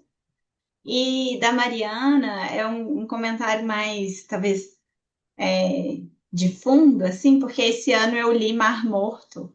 E quando você comentou sobre o afastamento, né, dos pescadores da região de pesca e de como que isso também traz um cenário de violência, eu fiquei pensando, me lembrei da obra e fiquei pensando no quanto que estar naquele, no caso de Mar Morto, né, a experiência de ser um marinheiro, de ser do mar, é muito mais do que um ofício, tem uma relação com o mar que é definidora da identidade, da vida, e esse afastamento traz outras implicações, né? No livro isso é trabalhado como morrer faz parte, e as pessoas estão entregues a esse modo de vida, né? Então, eu queria fazer esse comentário porque eu me lembrei, e acho que faz parte também dessa discussão que você faz. É uma obra que eu acho que traduz de uma forma muito poética e, ao mesmo tempo, impressionante uma cosmovisão de quem vive do mar e no mar, né? Então, também queria sugerir como parte, assim, dessa discussão que você tem feito. Obrigada, Luísa. Eu ainda agregaria Mar Morto é uma obra de Jorge Amado, né, um famoso escritor brasileiro, baiano. Agregaria também a sua parceria com o cantor Dorival Caymmi quando diz que é doce morrer do mar, né? Então é um outro modo de vida que está posto dos povos do mar. Obrigada, mas alguém queira comentar? Pues ya que no hay otras preguntas ahora, yo sí, bueno, tenía dos preguntas anotadas. No tienen que ver con los detalles de su investigación, pero más como desde perspectivas un poquito más generalizables y leídas desde la experiencia de investigación aquí en México.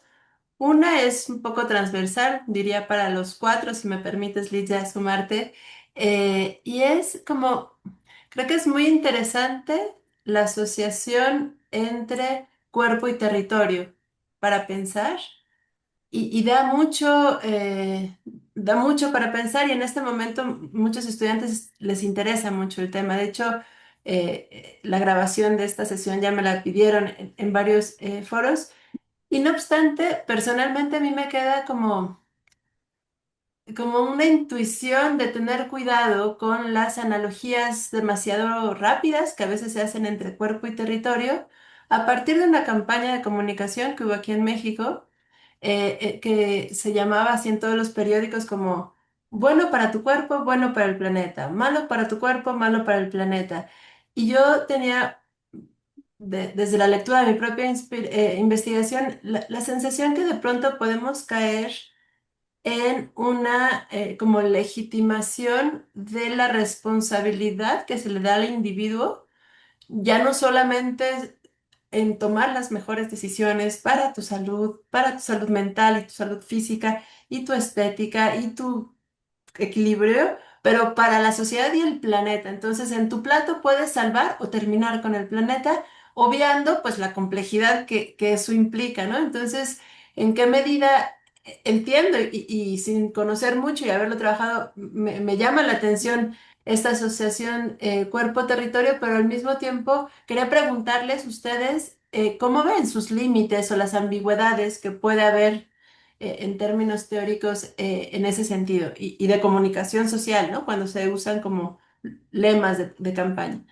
Y la otra pregunta que quería plantearlo tal vez más a Joao, no sé si se pronuncia así tu nombre, que hablas más sobre el hambre, es un tema que yo también he tratado en algún momento es, a mí me inquietaba de alguna manera mucho cuando trataba el tema, ver cómo los indicadores del hambre, con este proceso que medicaliza el hambre, de alguna u otra manera movilizaban un discurso moral que dejaba de lado el derecho humano a la alimentación saludable, etcétera, como un paradigma más amplio.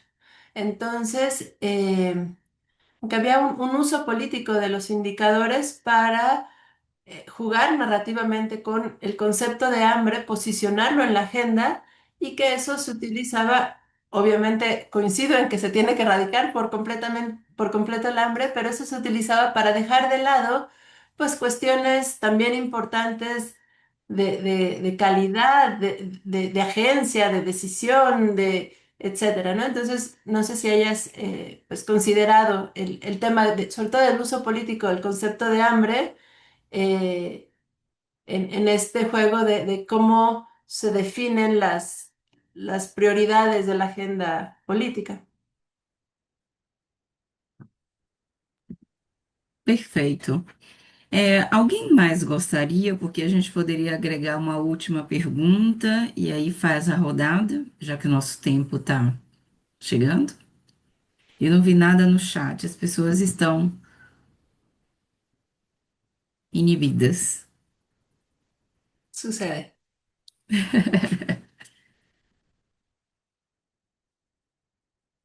Não? Então vamos, fazer a rodada nossa, né? Quem gostaria de começar?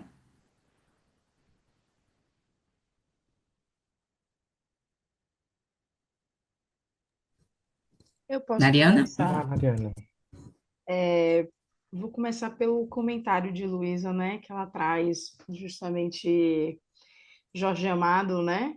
E aí ela traz o Mar Morto, a obra de Jorge Amado, o Mar Morto, né? A presença ali da violência, e ela comenta sobre o distanciamento dos pescadores, né? Do mar. E, e aí vem um entendimento interessante que a gente precisa ter. Enquanto a gente fala dos povos da terra, né, dos agricultores, dos camponeses que reivindicam a propriedade daquele território, a lógica dos povos das águas é uma lógica diferente, porque não tem como se reivindicar a propriedade daquele território. É um território coletivo, mas é um território coletivo que não tem respeitado justamente estas comunidades. Então, esse território tem sido cada vez mais valorizado para especulação imobiliária, para o turismo em massa, né? E isso tem afastado as comunidades, que não tem como reivindicar esse território e que esse território, aí eu volto a falar, ele não está limitado àquela região da porção de água, né? Então, é como Luísa colocou, há arrancado um pedaço daquela identidade. Porque aí Ramalho, que é um autor brasileiro que trabalha também com a pesca artesanal, ele faz justamente essa fala, Luísa, que ser pescador e ser pescadora é muito mais do que uma profissão. É justamente um modo de viver, de ver a vida, de compreender o ambiente em que você está inserido, né? É justamente faz parte da sua identidade.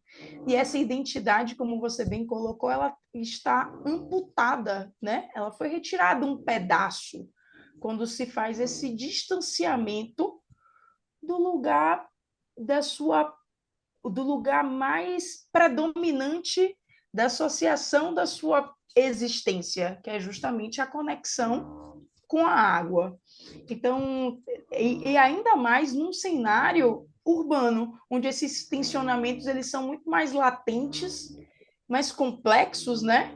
Porque aí você tem justamente essa questão da industrialização, da urbanização, da gentrificação. Então, cada vez mais os pescadores vão sendo postos para locais mais distantes, porque esses locais eles estão sendo valorizados e a serviço de uma elite, de um capital, né? E tem sido um cenário muito complexo. E em relação ao comentário de Ayari sobre essa questão do corpo-território, né? E aí relacionado também à questão da pesca, aí eu lembrei da comunidade de Ilha de Maré, de uma escola de Ilha de Maré, né? Em que as crianças, e desse entendimento do saudável, né? E dessa responsabilização do indivíduo, mas que muitas vezes também é imposto uma outra lógica. Então, as crianças da comunidade de Ilha de Maré, que é uma comunidade que tem a pesca muito latente e presente na sua comunidade, então as crianças que têm o hábito, o apreço, a cultura de uma alimentação baseada em pescados, isso é retirado delas por um entendimento de pessoas de fora de que há um risco daquele consumo por conta das espinhas, de outras características que não fazem sentido para aquela comunidade que vivencia aquilo no seu dia a dia e que faz parte da sua rotina, né? Então, como esse entendimento do que é bom, do que é saudável, tem muito uma lógica de serviço diferente que não é necessariamente o entendimento do sujeito e da particularidade de cada sujeito, né? E que tem transformado esse cenário numa discussão muito complexa, né?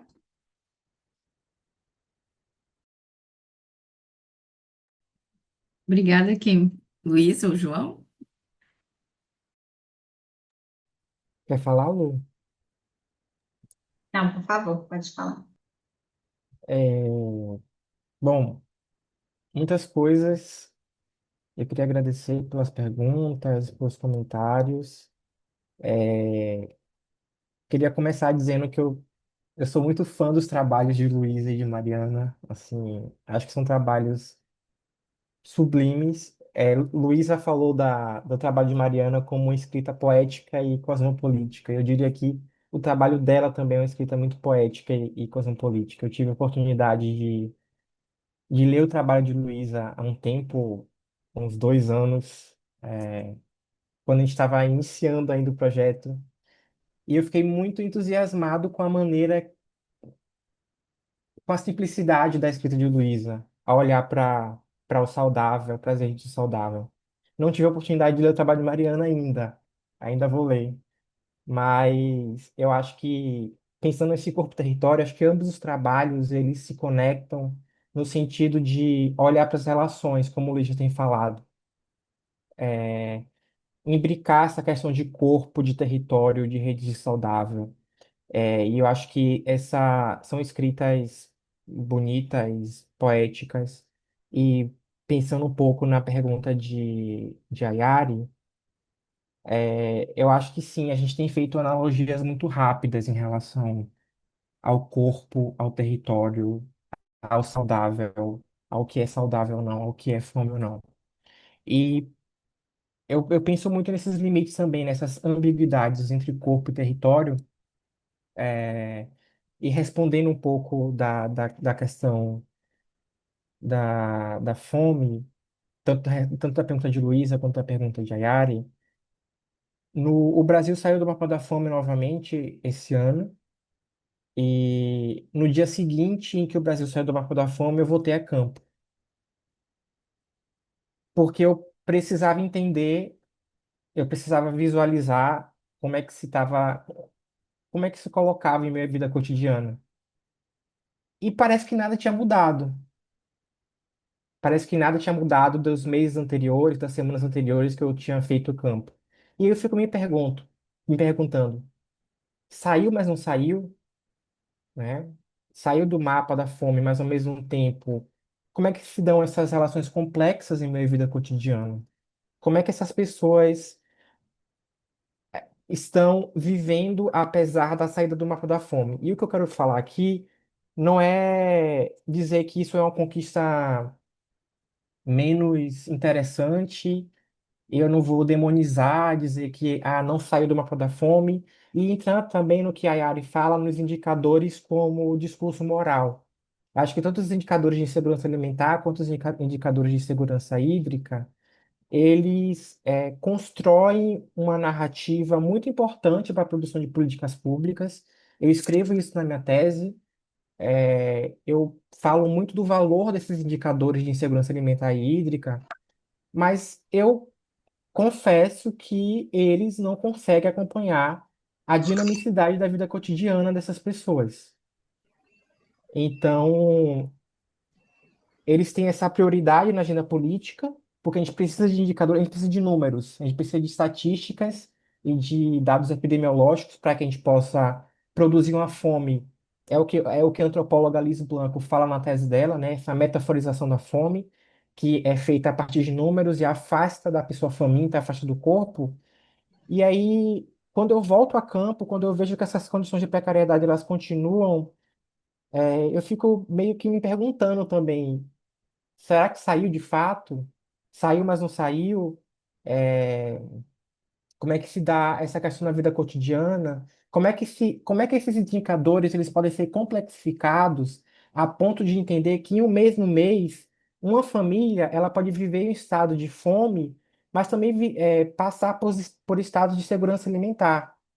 E aí eu tenho intitulado na minha tese um estado de incerteza alimentar, para além do estado de insegurança alimentar, porque eu acho que ele é muito mais, ele capta mais essa questão da hesitação, da inseguridade, do estado de ir e vir, como passinhos de caranguejo, movimentos de caranguejo. Estou na segurança, saio da segurança, vou, volto. Não é só a fome extrema, então eu acho que a insegurança ela é tão complexa quanto a fome extrema. É isso que eu tenho defendido e isso que eu tenho pensado, assim, basicamente isso. Obrigado, João. Luísa, você... Eu posso comentar rapidamente. Foi muito bom, João, ouvir agora esses seus outros comentários. Sobre a pergunta que a Yari fez, eu acho que é uma das coisas que eu tenho buscado discutir, porque a feira agroecológica, ela encarna uma analogia, muitas vezes, precipitada, né? Nos discursos do Saudar. Eu entrei na feira agroecológica com, com essas máximas assim de sustentável, de saudável, que na verdade muitas vezes reproduzem um discurso que parte de uma mesma visão de mundo, um mesmo tipo de prática, né? Mais ligada à instrumentalização, a essa concepção mais biomédica da vida, né? Então, eu sinto que acho que isso é parte do que eu tenho discutido assim no olhar para esse encontro da agroecologia a partir dessas provocações que vêm da cidade, do meio urbano, muitas vezes mais influenciados por um discurso da academia, da ciência da nutrição, das ciências da saúde, e aquilo que, na verdade, não dialoga, né? Justamente se transforma, vem de um outro lugar, com uma outra experiência, um outro modo de vida. Eu acho que é isso, assim, a gente precisa discutir essas aproximações, eu acho que elas avançam no sentido de trazer para a discussão, mas eu sinto que parte do nosso trabalho tem sido justamente aprofundar um pouco para entender essa conexão com o território, né? E eu acho que lançar à luz a pressupostos que são de ordens distintas, assim, lidar com o tensionamento entre eles.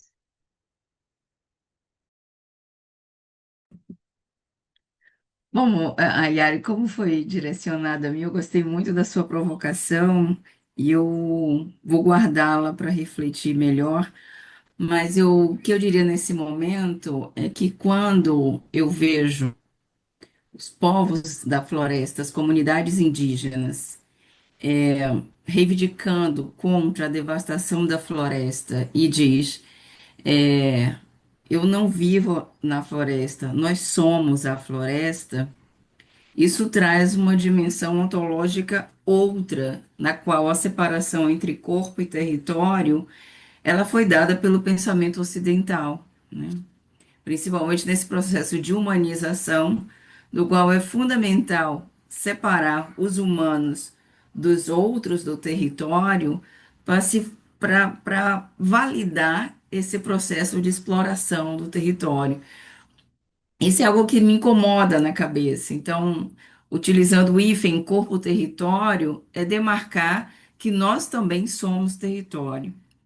E, evidentemente, que precisamos também fazer um enfrentamento, porque a lógica capitalista neoliberal, ela sempre foi muito sagaz no sentido de reapropriar determinados conceitos, a ideia de corpo, território, o capitalismo verde, ela está aí apropriada, para trazer à tona essa frase que eu vou debruçar muito que você trouxe, né?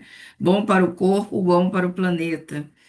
Que você relê esses processos interconectivos para referendar um processo de responsabilização do sujeito e invisibilizar as relações de produção que realmente estão no cerne, né, do problema planetário que a gente vive hoje, né? Então, realmente há de se cuidar, e isso é algo que a gente no grupo tenta muito, não se apropriar precipitadamente de determinados conceitos, né? Porque a gente sabe que a academia também produz muitas modas, a gente vai olhando as titulações, elas vão modificando, para que a gente não nem traga uma, como que eu poderia dizer, uma aparência a partir das terminologias, mas estamos tratando o novo, e nem tampouco cair na cilada de referendar os discursos que têm sido apropriados sobre isso. Então, acho que essa é uma preocupação importante para estar na mesa desse projeto, dessa discussão sobre corpo e território. A gente já finalizou o tempo, tem duas pessoas, eu não sei, Ayari, uma pessoa que colocou uma pergunta no chat, tem o Biracê com a mão levantada. Eu não sei se a gente poderia fornecer um minuto apenas para o Biracê e No que, tenemos un límite de tiempo sim, explícito, podemos hacer lo que decidamos hacer. ¿Hay alguien que está pidiendo la palabra? o Birassi, e aqui no Virasi, y hay chat una pregunta en el tem chat uma también. pergunta sobre a soberania alimentar. Pelo menos no Brasil, a temática da soberania veio muito à tona. A soberania alimentar apareceu no trabalho de vocês. Luísa comentou um pouco sobre o agricultor que produz orgânico, mas come ultraprocessados. Os atores trouxeram esse conceito. E aí eu passo para o Biraci fazer seu comentário rapidamente e a gente devolve para que a gente não ultrapasse as 17 horas. Até porque Luísa tem teto, né? Por favor, Biraci. Professora, eu quero dar boa tarde a todos, em nome da senhora, que eu estava essa semana no evento, se eu não me engano, do Fórum, e depois é que eu lembrei que eu já li seu texto, um texto sobre um resgate histórico de merenda escolar, que eu falei que eu estaria defendendo num evento, então eu não vou ter para concluir o curso, embora eu sou pós-graduado em cultura afro-brasileira, mas eu fiz um curso pelo Estado de nutrição, de técnica em nutrição, e uma professora levou o seu texto para a gente estudar sobre toda uma cronologia da merenda escolar. Só isso que eu quero, a princípio, só isso que eu gostaria de registrar. Um outro momento é o seguinte: eu sou da área do jornalismo, eu sou comunicador comunitário da Agência de Notícias da Favela, mas eu entrei com um projeto da área de nutrição, que eu fui presidente do Conselho da área de Segurança Alimentar, do Conselho Municipal de Segurança Alimentar e Nutricional daqui de Salvador. Então, eu tinha um conhecimento, fiquei 11 anos no Conselho, então eu sugeri fazer um podcast a nível nacional sobre nutrição e cultura popular, já que eu fui aprovado pela Meta, que é o Facebook. Enfim, eu ganhei um trocadozinho, comprei material e produzi. Eu gostaria de falar isso para a gente compreender essa logística. Então, eu tive uma mentora da Folha de São Paulo para poder me orientar. Mas ela começou a criar resistência com o tema que eu estava passando para ela. Qual era o tema? Essa questão de você relacionar a cultura alimentar com as pessoas que estão no seu dia a dia, executando algumas ações tradicionais de resgate à cultura, e ao tempo que ele está resgatando a cultura, a base dessa cultura é a base também da alimentação. Eu vou colocar o link daqui a pouco. Então eu não vou lembrar aqui do nome de todo mundo. Aqui no bairro que eu moro é na Santa Cruz. Tem um mestre de capoeira que se chama Mestre Boa Gente. Então ele viaja para dar aula de capoeira. Ele tem mais de 70 anos. Acho que ele fez 80, se eu não me engano. Ele vai para vários países, principalmente na Europa. Então eu fiz uma pesquisa para ele. Eu queria saber qual tipo de alimentação que ele consegue lá. Ele falou: olha, os tomates parecem um mamão. Aí ele começou a comparar. Ele disse que não encontra farinha. Enfim, eu só estou dando assim umas dicas. Aí ele dando dica que para quem pratica capoeira não é interessante que coma mocotó. Sempre uma alimentação balanceada e mais leve, o que a nutrição manda, ou pelo menos sugere. Pronto. Então eu peguei uma Ialorixá, dali perto do Bonfim, e ela vai narrar para a gente sobre o cuscuz com folha de cansanção. Eu comi, eu conheço, eu já comi. E ela também vai apresentar o samba de cuscuz. Ela é vocalista e cantora, compositora também. Aí, já quase concluindo, eu trago também a que fez papel de Maria Filipa, que é da Sambadeira de Itapuã. É minha amiga ela, então ela achou importante. Durante as gravações pela TVE que ela estava fazendo, ela vai relatar que ela descobriu que estava com intolerância à lactose. E ela vai narrar toda essa história. E tem um colega que é da Pastoral do Negro que vai falar sobre a experiência dele, que ele é de São Paulo, mas está na UFBA, está fazendo mestrado agora na UFBA, aí na UFBA. Então ele vai narrar sobre toda uma historicidade da família dele, vai resgatar toda a historicidade, vai falar das sementes de crioulo, vai falar sobre a comunidade indígena, e aí vai. Então eu acho importante, e já concluí que isso era um minuto para mim, eu vou colocar o link aqui. Eu queria até falar um pouquinho mais, mas por último, agora eu quero parabenizar, que eu notei, não deu para assistir, que eu cheguei depois que eu estava no médico e atrasou um pouquinho. Eu gostaria de parabenizar todas as pessoas que participam desse projeto, que é fantástico, quando a gente dialoga com a comunidade. Para mim, a educação, não é para mim, é para Paulo Freire. A educação só tem sentido quando ela chega às pessoas. Porque se não chega às pessoas, não tem interesse, não tem como essa educação ela servir para algo. Obrigado, professora. Vou colocar o link agora. Muito obrigada, Biraci. Parabéns pelo seu projeto. Eu acho que tem tudo a ver toda a Quem agradece relação sou do que eu. nós estamos discutindo aqui. E, o link vai ficar disponibilizado. Eu informo também que essa gravação também vai ficar disponibilizada no YouTube para quem quiser ver depois, quem quiser divulgar. Rapidamente, a gente pode passar aqui para o comentário. O Biraci já colocou o link e eu quero muito ver esse seu projeto, Biraci.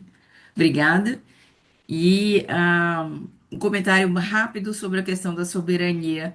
E é bom que a gente termine com coisas ainda a amarrar para projetar debates futuros, né? Já É posso comentar. para Pode, todos ou é para pode, Luísa? Luísa, Acho que por é para favor. Luísa, né? É. Acho que foi para todo mundo, mas ela mencionou. Eu só queria esclarecer assim, um contexto em que apareceu.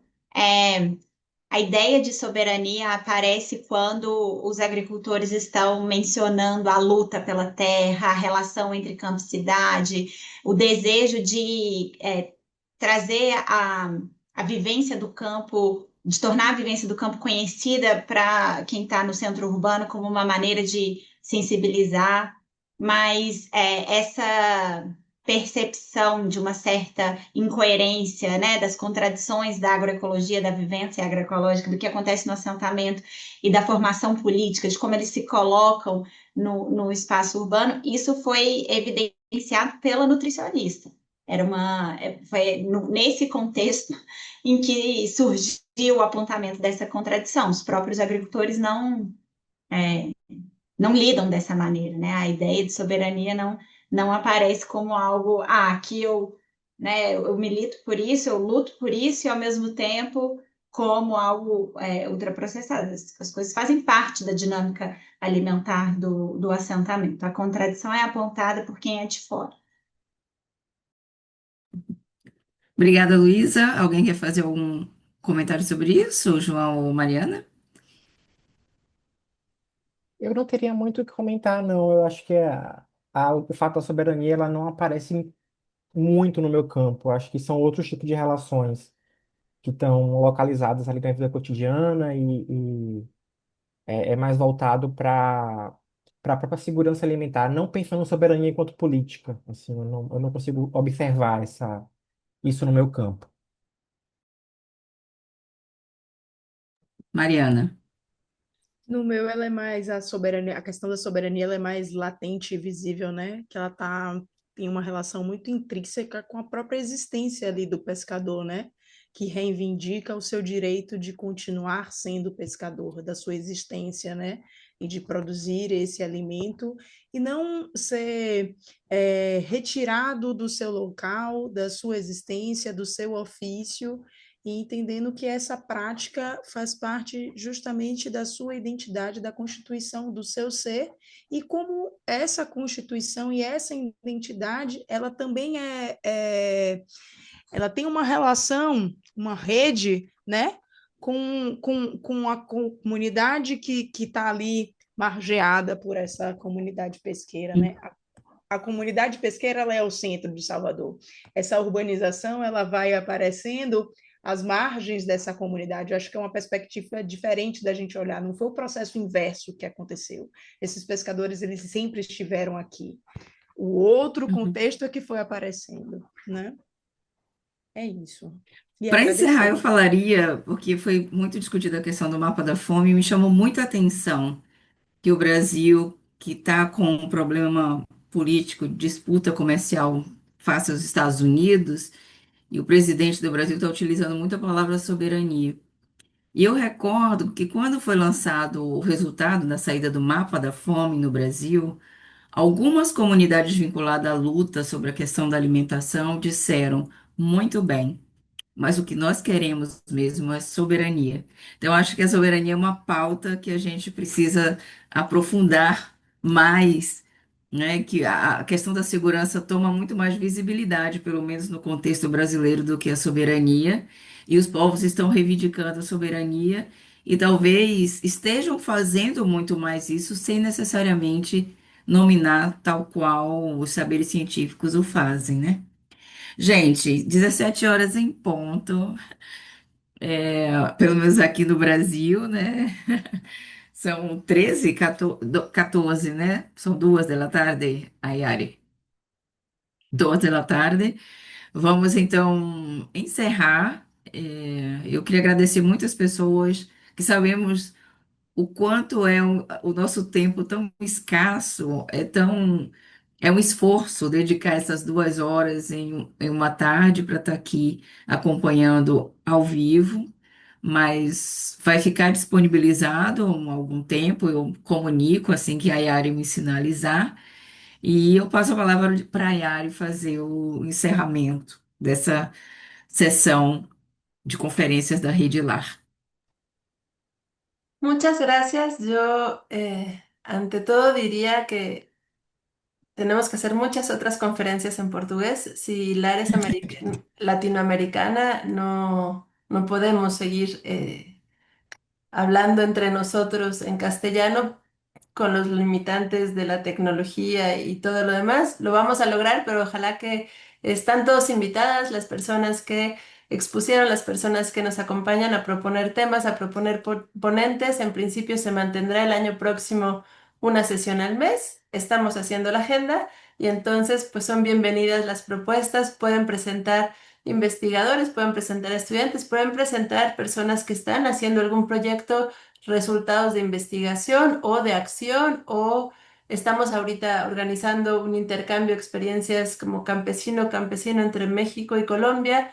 Brasil nos queda más lejos, pero a lo que voy es hilar es una busca, ¿no? Impulsar reflexiones académicas, pero también hay un interés en salirnos, ¿no? De nuestras aulas y compartir otras experiencias. Entonces, pues les dejo la invitación para que propongan las sesiones que ustedes quieran para el año próximo en portugués y creo que nos hace mucho bien estar atentos y hacer un esfuerzo por entendernos cada quien a gusto en su idioma. Entonces, muchas gracias, Lidia, Yao, Eu Mariana, que Luisa. agradeço. Tchau. Y Tchau, gente. Uma solamente boa tarde. antes de que se vayan, les recuerdo que la próxima sesión será la sesión Boa de tarde, pessoal. noviembre. Es el miércoles 19 y el tema que vamos a abordar es la alimentación en la tercera etapa de la edad, la alimentación entre las poblaciones de tercera edad y va a estar a cargo de una investigadora argentina. Entonces, bueno, nos quedaremos en esa región. Muchas gracias y pues a la próxima. Chao. Tchau, gente. Boa tarde.